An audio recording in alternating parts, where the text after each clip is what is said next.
Hello viewers, இன்னைக்கு நம்ம பார்க்க போறது ஒன் பீஸ் எபிசோட் 839 பார்ட் 2.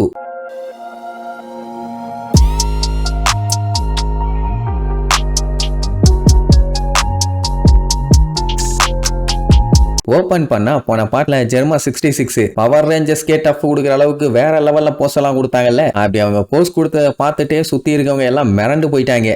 என்னென்னமோ பண்றாங்களேன்னு. அதுலயே அந்த விட்டோர்கானே இந்த காட்சியை லைவா பார்த்துட்டு அவனுக்கு ஆனந்த கண்ணீரே வந்துடும். ஏன்னா அவன் தான் அவங்களோட பெரிய ஃபேன் ஆச்சே. அவங்கள இந்த மாதிரி மாஸ் காட்டுற ஒரு போஸ்ட்ல பார்க்கணும்னு ரொம்ப நாள் ஆசை. அது இன்னைக்கு அவனுக்கு நிறைவேறிடுச்சு. இதெல்லாம் பார்த்த பெரஸ்பரோ என்ன பண்ணலான்னு பயங்கரமா யோசிப்பான். ஏன்னா அவங்க போட்டிருக்க armour fire resistant, bullet proof, இன்னும் எக்ஸெட்ரா எக்ஸெட்ரா. அதனால அவங்கள புடிச்சு அதுக்கப்புறம் தான் போட்டு தள்ளணும். சோ மறுபடியும் கேண்டியால லாக் பண்ணிடலான்னு அவனோட கேண்டி வேவ்ஸை யூஸ் பண்ணுவான். புல்லட் வேகமே பத்தலையாமா. இவன் கேண்டியை வச்சு லாக் பண்ற வரைக்கும் அவனுக்கு என்ன சும்மா இருப்பானுங்க. அந்த இச்சி மின்னல் வேகத்துல வந்து அவன் மூஞ்சிலேயே ஒரு குத்து. அடுத்து நிச்சி ஒரு சைடு போட்டு எல்லாத்தையும் பழந்து கட்டிட்டு இருப்பான். அவன் என்ன பண்ணுவான், சாப்பர் ஓவன்ட்ட மாட்டிட்டு இருக்கான்ல, அவனை ஓங்கி ஒரே அடி, அவ்வளவுதான் சாப்பர் எஸ்கேப். அடுத்து இன்னொருத்தன் கெடா மாடு மாதிரி இருப்பான். அவனை யோஞ்சி அசால்ட்டா தடுத்து, ஏண்டா பாடியை மட்டும் பண்ணி பய மாதிரி வச்சீங்கன்னா போதுமா, பவர் வேணும்டா பவர், இப்ப காட்டுறான் பாருன்னு அவனை ஏதோ பம்பரம் சுத்துற மாதிரி தூக்கி கண்ணா பின்னான்னு சுத்தி தூக்கி வீசிடுவான். அதுக்கப்புறம் கேரட்டை புடிச்சு வச்சிருக்கானே அந்த ஜீனி, அவன் வாயோட வச்சு அடிச்சு அங்கேயே அமுக்கிடுவான். சோ இப்ப ரெண்டு பேரும் எஸ்கேப் ஆயிட்டாங்களா.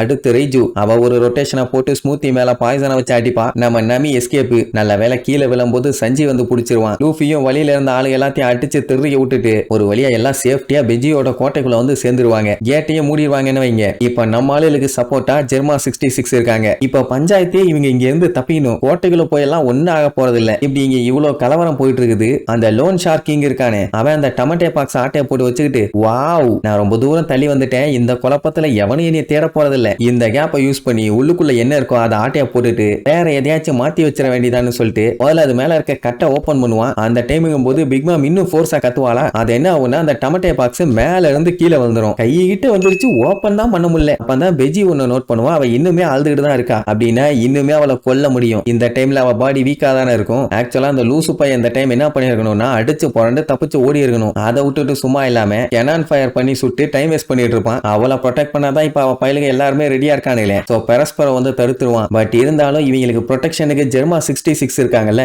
அதனால பெஜி என்ன பண்ணிடுவான், தப்பிச்சு ஓரதை விட்டுட்டு அவளை எப்படியாச்சும் இந்த சான்ஸை மிஸ் பண்ணாம போட்டு தள்ளியே தீனுன்னு பக்கத்துல போய் அதுக்கப்புறம் சொல்லலான்னு முடிவு பண்ணிட்டான். அதுவும் எப்படி கடைசி புல்லட் வரைக்கும் ட்ரை பண்ண போறானாமா. எத்தனை பேர் காப்பாத்துறக்காண்டி இருக்கானுங்க. ஏன் இந்த பெஜி லூசுத்தனமா பண்றான்னு தெரியல. ஆனா சுடுறதுக்கு ட்ரை பண்ணுவான். பட் கெனான்ஸ் எல்லாமே ஸ்பாட்லயே வெடிச்சு எல்லாம் காலி. யாரு பார்த்த வேலைன்னு பார்த்தா கட்டகுரி. பேசாம அவன் கேசலையே மேல விட்டு ஏத்தி இருக்கலாம். எதுக்கு இந்த சுட்டுக்கிட்டு. இந்த கட்டகுரி கிட்ட இந்த மோச்சிங்கிற லிக்விட் இருக்கிறதுனால அவன் இஷ்டத்துக்கு என்ன பண்ணுமோ அது எல்லாத்தையும் பண்ணிக்கிறான். சரி இப்ப சுட முடியாதுன்னு முடிவாயிருச்சு. அதனாலேயே என்ன பண்ணிட்டான், இந்த கேசல் அவன் மேல ஏத்திய கொண்டுலான்னு முடிவு பண்ணிட்டான். அதுக்காண்டி அப்படியே வேகமா ஊட்டிட்டு வருவான். வந்த வேகத்துல சட்டனா அவன் கேசல் அப்படியே ஸ்டாப் ஆகும். ஏன்டா என்னாச்சுன்னு கேட்டா அதுக்கப்புறம் தான் ஒரு அனௌன்ஸ்மெண்ட் கொடுப்பான். இந்த மாதிரி கேசல் வந்து நல்லா லாக் ஆயிருச்சு, கேண்டியை வச்சு லாக் பண்ணிட்டானுங்க, நம்ம பிக் மாமா கொல்லணுங்கிற மிஷன் கம்ப்ளீட்டா ஃபெயிலியர் ஆயிருச்சு, எஸ்கேப் ஆறதுமே இப்ப கஷ்டம் தான் அப்படின்ட்டு அப்படியே ஜூம் அவுட் பண்ணி காட்டுறாங்க. அந்த கோட்டையை சுத்தி ஃபுல்லா கேண்டி தான். இதை தாண்டி எல்லாம் இவங்க மூவ் பண்ணி போறது ரொம்ப கஷ்டம். அதனால வேற வழியே இல்ல, இவங்க சண்டை போட்டே தான் ஆகணும். கண்டிப்பா சண்டை போட்டா ஜெயிக்கலாம் முடியாது, அது மட்டும் உறுதி.